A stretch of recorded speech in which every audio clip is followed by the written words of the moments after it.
Hi எல்லோரும் எப்படி இருக்கீங்க? கிட்ஸோட ஸ்நாக்ஸ் பாக்ஸ்க்கு என்ன மாதிரி ஸ்நாக் கொடுக்கலாம் ஸ்கூல்லேருந்து வந்தோடனே கருக்கு முறுக்குன்னு சாப்பிட்றதுக்கு அப்படின்னு யோசிச்சும் போது தான் இந்த ஸ்நாக் என் கண்ணில் பட்டுச்சு.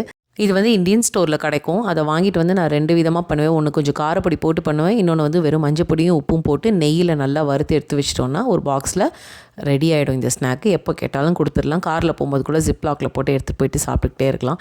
வின்டர்னாலேயா என்னன்னு தெரில, இந்த கொத்தமல்லி வாங்கிட்டு வந்தால் யூஸ்வலாக ஃப்ரெஷ்ஷாக நல்லா இருக்கும். இந்த வாட்டி என்னன்னு தெரில, ரொம்ப அழுகிடுச்சு. வெண்டைக்காலாம் சீசனில் தான் கிடைக்கும், சம்மரில் தான் நிறைய கிடைக்கும். இன்றைக்கி என்னவோ காந்தி பஸாரில் ரொம்ப ஃப்ரெஷ்ஷாக இருந்தது.